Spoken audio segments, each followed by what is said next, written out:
Hi, this is Lady Lex UK and this is Dr. Lex number 10. Here are answers to your queries. I'll start off with sculpting broken marble. I made a marble bust for Dream May and I was asked how did I make that and could I show that off, so I've done a quick tutorial on that. Secondly, simple collection logic. I had a request saying that they found collection logic too complicated and could I simplify it, so there's some simple logic for you. And thirdly, toggle switches. This was a question that was given to me on Twitter, specifically about hiding a menu option. But this is a general how to create a switch that will turn the power onto a microchip and off again using the same button press. Right, so enjoy the video. Okay, so I've had a request to do a tutorial on the bust sculpt that I made during Dream May. So if I go into, let's see, marble. Into marble, my creations, here we go. I made this. As you can see, it's cracked, bits taken out of it, chunks taken out. So the idea is this is a broken statue. And so we said, could you show us how you made that? So let's have a go then. Okay, so I start off with a sphere. And I press L1 and square and go into blend mode. So I put down my sphere and then I'm blending and I'm making my torso.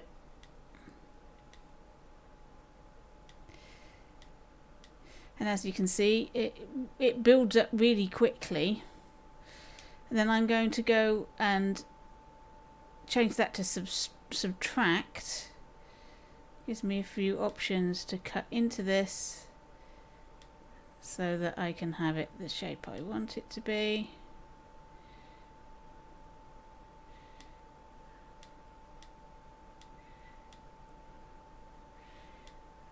So I want a bit of a squarer thing. Now looking at this is quite good for the back, I think.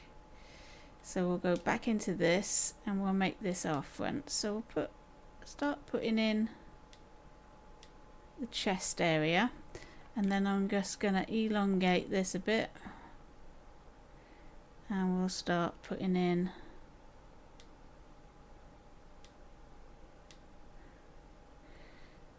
some six-pack. I'm rushing this a tad. I'm trying to copy what I did before. So there we go. Right, I'm gonna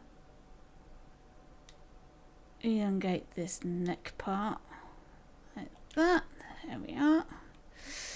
And then I'm going to use this to create our bottom piece, which is the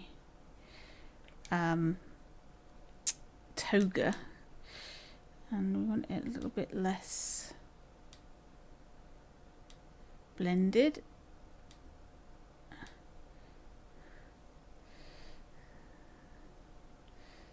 Alright, we're going to come around here and then we're going to go down here like this. So we're just putting in our toga pieces. You just turn the thing around. A lot of people ask me, oh well, the only reason that you can make decent sculptures is because you've got move controllers, and it's like, I don't have move controllers. It is possible to do all the effects. It may be not as quickly, but you can do everything even if you don't have a move controller. Right, I'm going to cut the bottom off of this.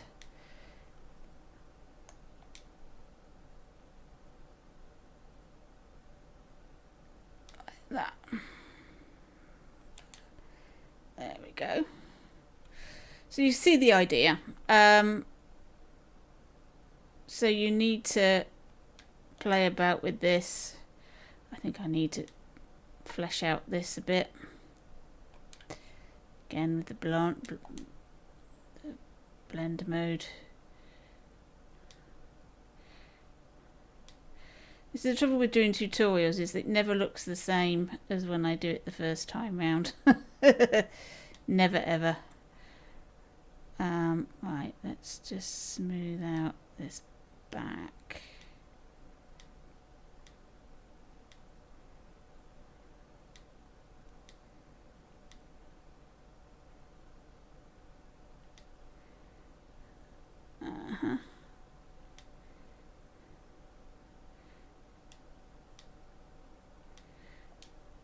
It's always a good idea to have a look at the anatomy of a character. So yeah, I made that very flat now. Anyway, you get the idea. Now, how to do the cracks. We'll paint it first. Spray paint. I'm going to use the white. Let's make this nice and big. And we'll just spray it all over. Like that. And then we're going to take, in sculpt mode, we're going to take the cutout tool. And I'm going to cut it quite violently.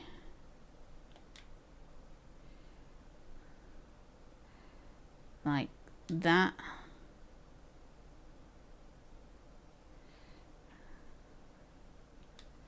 And like that. So this is now 2 pieces, and I'm just gonna slide it slightly and pull it apart a bit like that. And I'm gonna go again. This time I'm gonna chop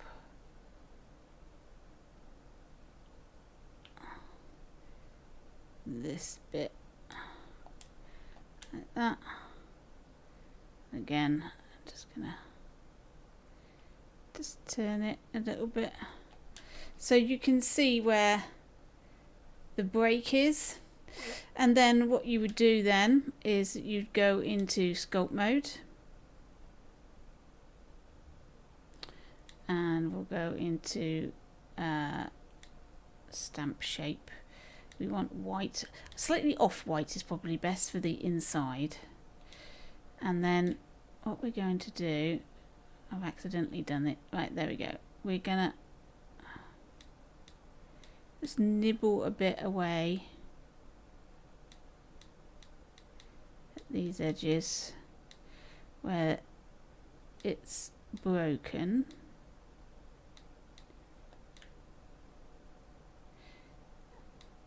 So you have to select each separate bit.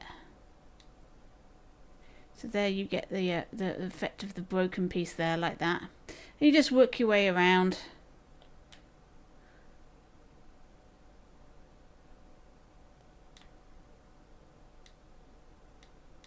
You can put it in smear mode if you want. Rather than doing individual parts, you get a smoother line then.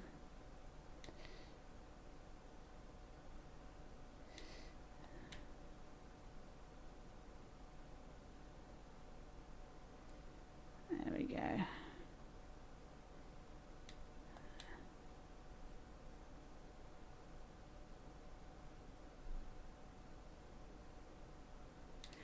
There we go, like that. That way you get your lovely cracks and breakages and all the rest of it. Like that. And then on the edges here, I cut the arms off.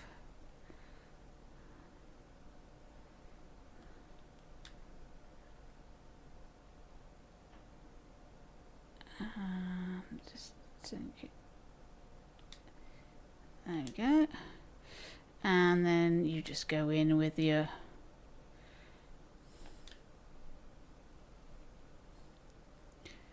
tool, and I think it's easier just to put it into Surface Snap. And then I've got it on smear, and we'll just create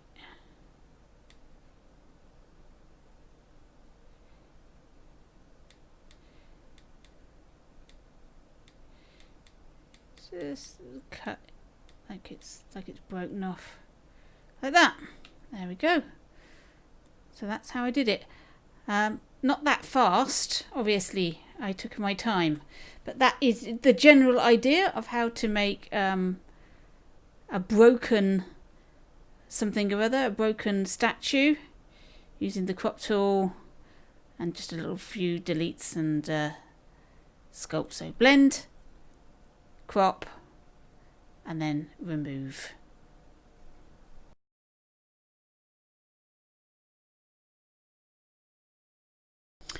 Well, I keep getting asked same question over and over again. How do you pick up objects? And over time, I've done quite a few different tutorials with different methods. And people go, oh, it's too complicated, I can't do it. I don't know how to just easily pick up objects. Isn't there an easy way? So let me show you the method that I am now using pretty much all the time. I've shown it a few times already, but let's just make a tutorial. So here is my character.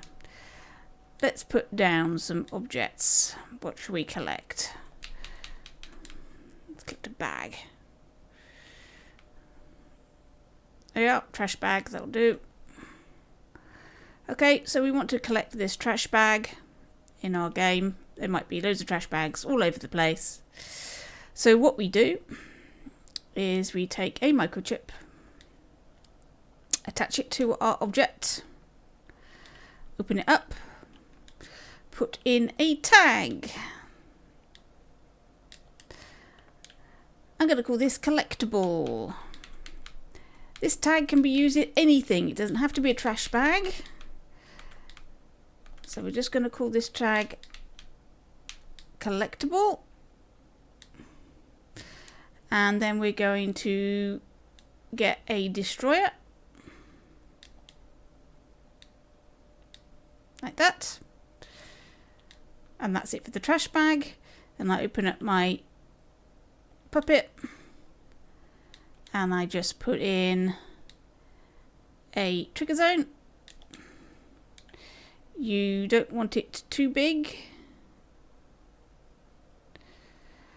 Normally put it sort of in front of him like that. We're going to look for a tag called collectible. That's it.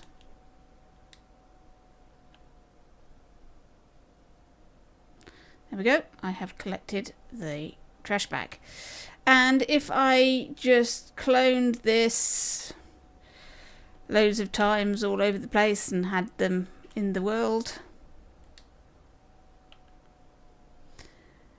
I can collect all of these trash bags.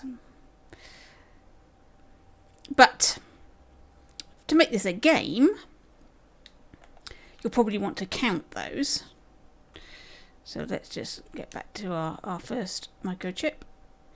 So what we're going to do is we're going to create a variable. And I'm going to call this trash bag. Like that. And we're going to say it starts at 0. There we go. Done.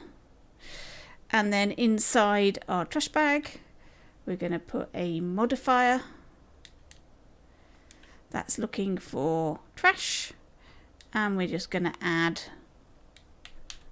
1 to our variable and tag output to the power.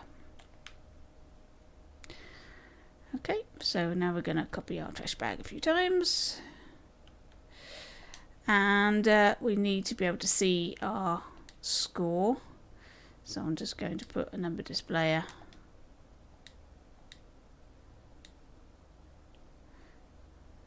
There, right. There we go. So we're going to collect our trash bags. 1, 2, 3, 4, 5, 6, 7. There we go. I've collected it. it's created a score, and you could always post that variable number to an actual score gadget and post that to a scoreboard if you wanted to. So it's as simple as that. Now, I've done my trash bag. Let's put something else in the world.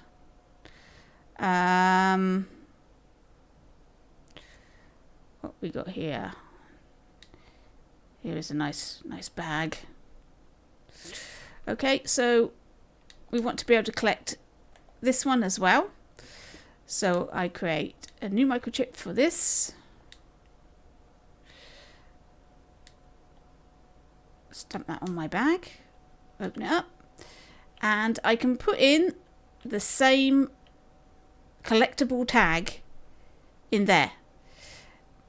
Now this can do something completely different. So this time we give the option for the player to pick it up or not. So this time what we're going to do is I'm going to put in a text displayer. We're going to make it in the scene. We're going to make it above, facing that camera. And I'm going to use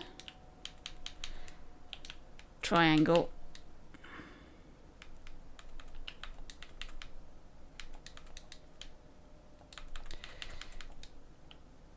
Like that. Now, so now we have an option to collect this bag. Now, we have various options. Because we want to probably put this bag a few times, we don't really want to wire to our puppet, because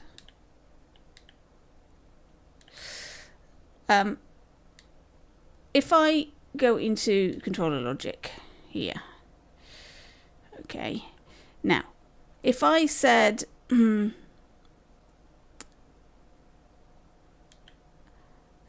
this goes to our destroyer here,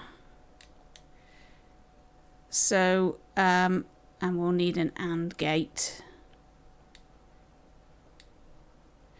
So we'll say if the tag is activated and you press triangle, we'll destroy the bag.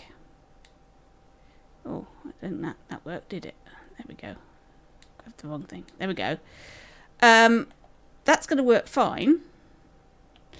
So we go up to the bag. And I've clicked. There we go. It's worked. It's fine. But when I go to copy this bag over here,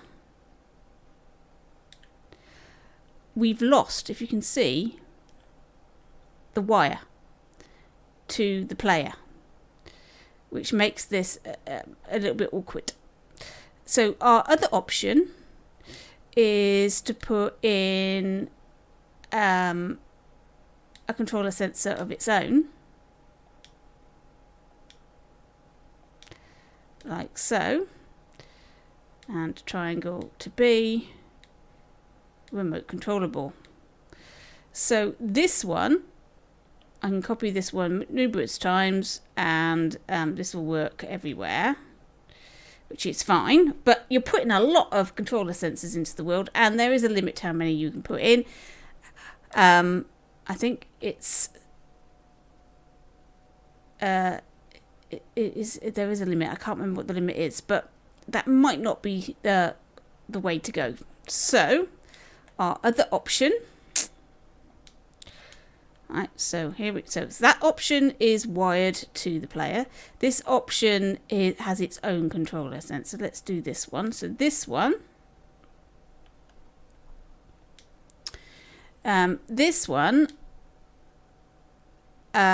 uses a transmitter. So we got a wireless transmitter in here, going from the triangle button into there, and we're going to call this transmitter collect. And then in here, we're going to have a receiver that's looking for collect.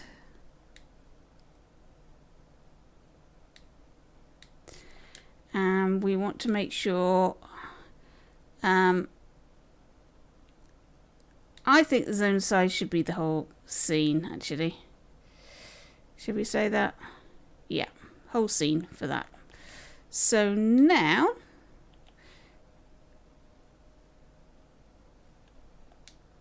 that works.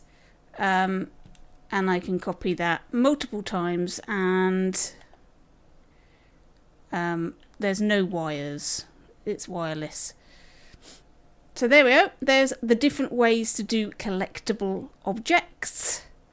It really does depend on what you want to do. And these can be adapted to do all sorts of things. So previously I did one so that if there was a certain setting, then you couldn't collect this object. So you could have it so that if you had a state where the player can't collect the object because he hasn't done something else first, you could set this up so that you could have another wireless transmitter and thing, and it's looking in here to see am I getting that signal as well, or I can't pick it up, that sort of thing. So you can adapt it. But there you go. There's the basics of how to create a collectible object. Right, well, I've been asked a few times about powering things on, and specifically powering things on and off with the same button, such as menu pages or control instructions and that sort of thing. So here we have a microchip that has got the control instructions in it.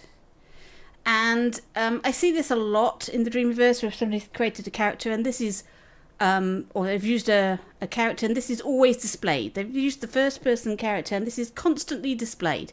Now, I've amended that first person character that Media Molecule did to give you the option to remove this instruction and toggle it on and off. So let me just show you how you might go about creating a toggle switch. Now, this is a toggle switch or Boolean switch. What this will do is turn this text, this microchip, on and off with a button press. So first thing we need to do is put in a new microchip, and we'll stick our display controls inside. Right, so this is the microchip with the controls in. This is what we need to power on and off. So at the moment, it's always going to show the text. If I was to power it off, the text disappears. So we need a way of having the text appear only when we want it to. So we need to create a toggle switch. So first thing I'm going to do is I'm going to put in something that's going to take the controls. I'm going to do remote controllable. And I'm going to put in a selector, and I'm going to wire the output B to the power of our display controls. Now immediately you can see it's gone dark. That is because the selector will always start off at A, and we only want it to turn on when it's at B, so it's turned off right now. So let's put in our button press. I'm going to use L1. And I'm going to put that into move to next output. So what's going to happen when I press L1 is it's going to go from A to B and turn that on. But if I press L1 again, it will go from B, and there's no C, so it will go straight back up to A.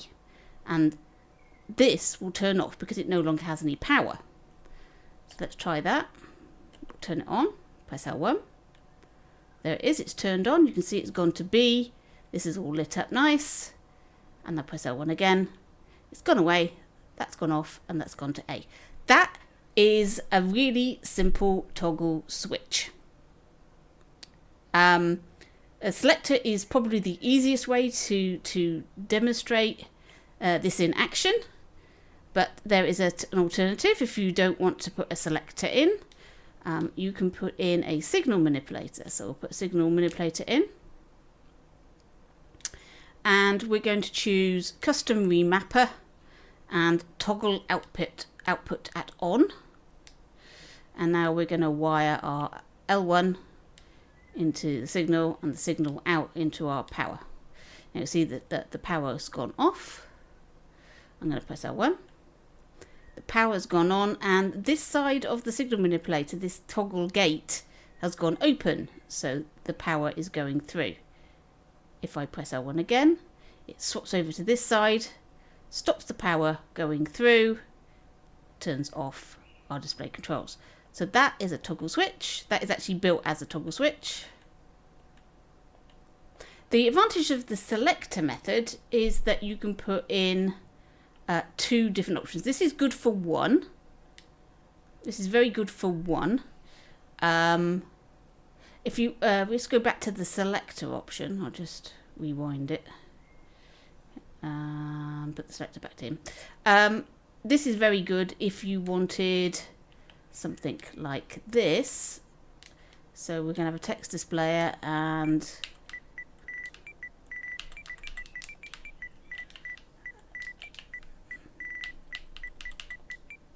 there you are, press L1 and we wire that up to A.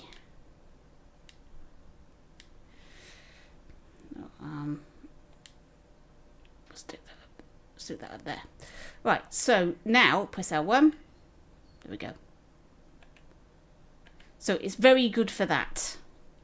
It's also very good if you've got more than two options. You can add up to 10 options on the selector, but that's a very useful thing. The selector allows you to do that really, really simply. If you use the signal manipulator, there's a lot more that needs to go on in order to, like, NOT gates and all sorts of things. So to make life simple for yourself, I would recommend the selector, unless you've got just an on-off switch and you don't need two things, in which case the signal manipulator is nice and quick and easy. Just shove it in. Now, the other thing that you might come across is wanting to power something on and then turn it off, or just turn it on, in which case I would use a counter. So we'll just put our counter in.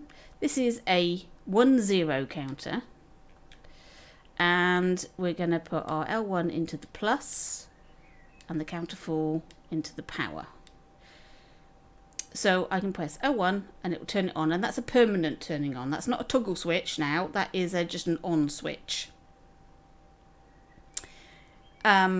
Now you can do it in reverse. So we make our counter 1-1 like that. So it's on when we start. And then you put that as a minus like that, press L1 and it turns it off. Okay, so that's a switch you can do either direction. So you can put it as a plus and make it a 1-0 counter, make it a 1-1 counter and add a minus, and it will turn it off. Or you can use a NOT gate. So